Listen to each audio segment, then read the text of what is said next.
ውድ ተመልካች አድማጮቻችን እንደምን ከርማችኋል?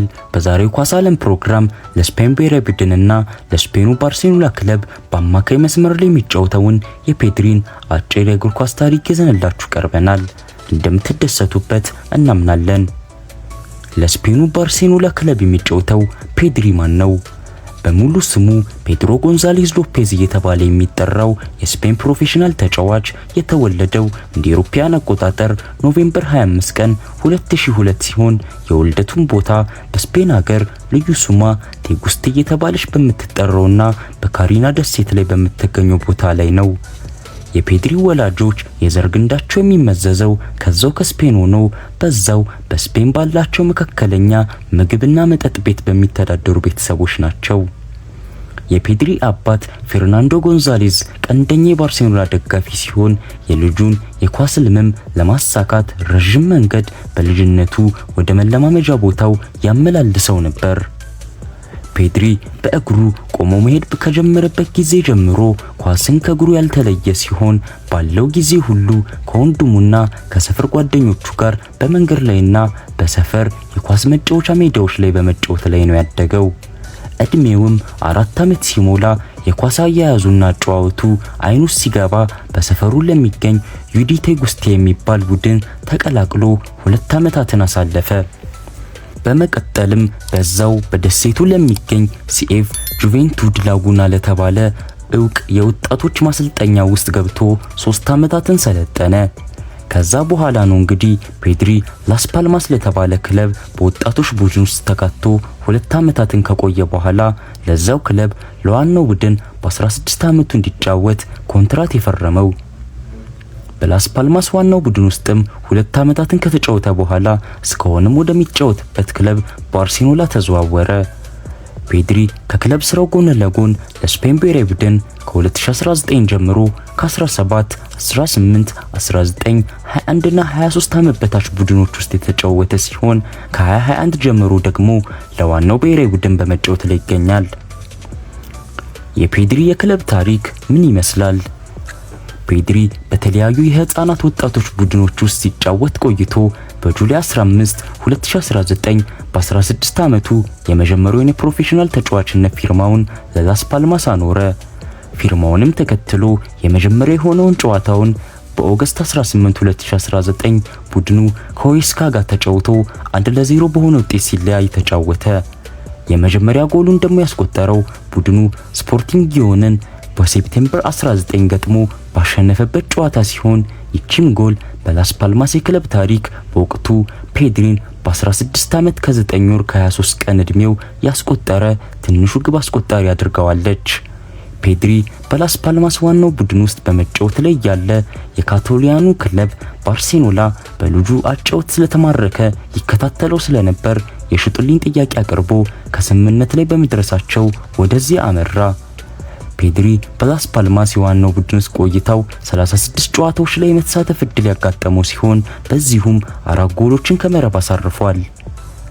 በሴፕቴምበር 2 2019 ባርሴሎና ፔድሪን ከላስ ፓልማስ ከጁላይ 1 ቀን 2020 ጀምሮ ቡድኑን እንደሚቀላቀል ይፋ ያደረገ ሲሆን ስምምነቱም ለ2 ዓመት ኮንትራት ሆኖ በ5 ሚሊዮን ዩሮ እንደሆነ በተጨማሪም ይፋ ተደረገ።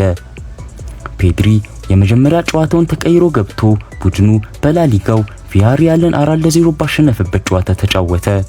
የመጀመሪያውን ጎሉን ደግሞ ቡድኑ በአውሮፓ ቻምፒዮንስ ሊግ በምድብ ጨዋታ የሃንጋሪውን ፌሬንክቫሮስን 5-1 ሲያሸንፍ በ61ኛው ደቂቃ ላይ ተቀይሮ ገብቶ አስቆጠረ።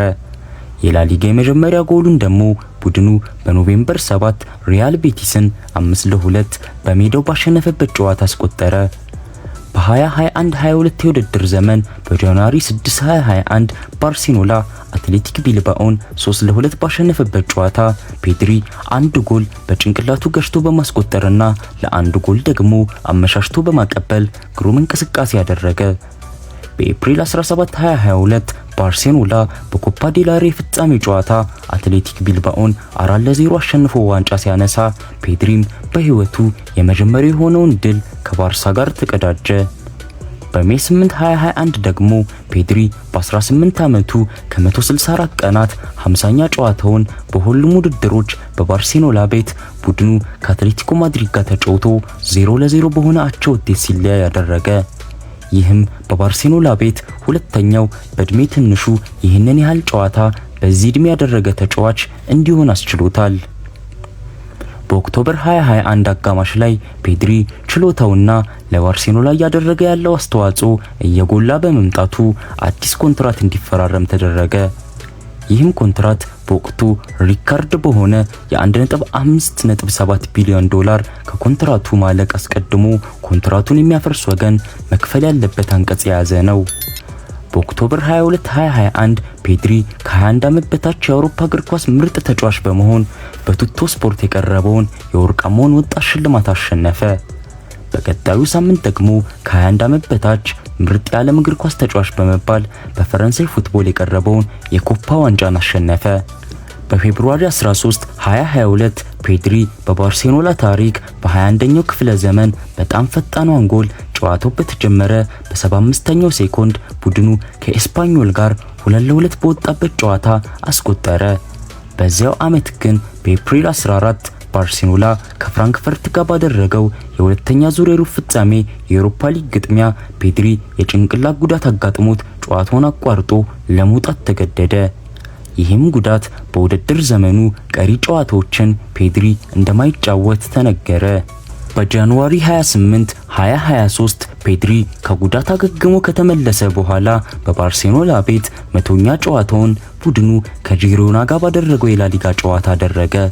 በዚሁም ጨዋታ በ26ኛው ደቂቃ ላይ በጉዳት የወጣውን ኦስማን ዴምቤሌን ቀይሮ ገብቶ ቡድኑ 1-0 ሲያሸንፍ እሱም ብቸኛዋን ጎል አስቆጠረ። ፔድሪ አሁንም በባርሴሎና ቤት ወሳኝ ግልጋሎት በመስጠት ላይ ሲሆን እስካሁንም በሁሉም ውድድሮች ለባርሳ 215 ጊዜ ተሰልፎ ተጫውቶ 18 ጎሎችን በስሙ አስመዝግቧል። የፔድሪ የብሔራዊ ቡድን ተሳትፎ ምን ይመስላል? ፔድሪ ከ2019 ጀምሮ ለስፔን ከ17፣ 18፣ 19 21 እና 23 ዓመት በታች ቡድኖች ውስጥ ተሰልፎ 19 ጨዋታዎችን ያደረገ ሲሆን ለዋናው ብሔራዊ ቡድን ደግሞ ከ2021 ጀምሮ በመጫወት ላይ ይገኛል። ፔድሪ የመጀመሪያውን የዋናው ብሔራዊ ቡድን ጥሪ የደረሰው በማርች 2021 ሲሆን ይህም ስፔን ላለባት የ2022 የፊፋ የዓለም ዋንጫ ማጣሪያ የምድብ ጨዋታዎች ከመጀመራቸው በፊት ተመርጦ ነበር። የመጀመሪያ ጨዋታውንም በማርች 25 ሀገሩ ከግሪክ ጋር በነበራት ጨዋታ ላይ ተጫወተ። በቀጣይ ፔድሪ በሜይ 24 2021 ለዩሮ 2020 በሉዊስ ኤንሪኬ 24 ተጫዋቾች ውስጥ እንዲካተት ጥሪ ደረሰው። በጁን 14 በአውሮፓ ቻምፒዮና ስፔንን በመወከል ከስዊድን ጋር በተደረገ ጨዋታ 0-0 ሲለያዩ እሱም በ18 ዓመት ከ6 ወርና ከ18 ቀን እድሜው ስፔንን በአውሮፓ ቻምፒዮና የወከለ ወጣቱ ተጫዋች በመሆን ቀድሞ የነበረውን ሪካርድ ሰበረ። በቀጣይም በዚሁ ውድድር ሀገሩ እስከ ግማሽ ፍጻሜ በዘለቀችበት ጨዋታዎች ተሰልፎ የተጫወተ ሲሆን ይሁን እንጂ በግማሽ ፍጻሜው በዋንጫ አሸናፊዋ ጣሊያን በተጨማሪ ሰዓት ተሸንፋ ከውድድሩ ወጣች። ፔድሪ በመቀጠል ለ2020 የበጋ ኦሎምፒክ፣ ለ2022 ኳታር ላይ በተዘጋጀው የፊፋ ዓለም ዋንጫ እንዲሁም በዩሮ 2024 ሀገሩ ስፔንን በመወከል የተጫወተ ሲሆን በአጠቃላይ በነበረው የዋናው ብሔራዊ ቡድን ተሳትፎ እስካሁን ድረስ 38 ጊዜ የተጫወተ ሲሆን 5 ጎሎችንም ከመረብ አሳርፏል። ፔድሪ በርካታ ስኬቶችን በግሉ የተቀዳጀ ሲሆን ከሞላ ጎደል የሚከተሉት ናቸው። በ2020 የአውሮፓ ቻምፒዮና የውድድሩ ኮከብ ወጣት ተጫዋች ሆኖ ተመርጧል። በ2021 የዓመቱ ወርቃማ የአውሮፓ ወጣት ተጫዋችም ተብሎ ተሰይሟል። የኢንተርናሽናል ፉትቦል ፌዴሬሽን የ2021 ከ20 ዓመት በታች ኮከብ ተጫዋች ብሎ ሲመርጠው የ2021 የውድድር ዘመን የባርሴሎና ኮከብ ተጫዋችም ነበር።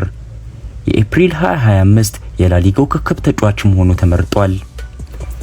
ውድ ተመልካች አድማጮቻችን የታዋቂውን ለስፔን ብሔራዊ ቡድንና ለስፔኑ ክለብ በአማካይ መስመር ላይ የሚጫወተውን የፔድሪን አጭር ኳስ ታሪክ የዳሰስንበት የኳስ ዓለም ፕሮግራም በዚሁ እያጠናቀቅን ለፕሮግራማችን አዲስ የሆናችሁ ቀጣዮቹ ዝግጅቶቻችንን በቅድሚያ እንዲደርሳችሁ ሰብስክራይብ እንድታደርጉ በአክብሮት እየጠየቅን የፕሮግራማችን ቋሚ አድማጭ ተመልካቾቻችን ደግሞ ሼር እና ኮሜንት በማድረግ እንደ ሁል ጊዜው ዝግጅቶቻችንን ድጋፋችሁ እንድትለግሱን በመጠየቅ የዕለቱን ዝግጅቶቻችንን መልካሙን በመመኘት አበቃን።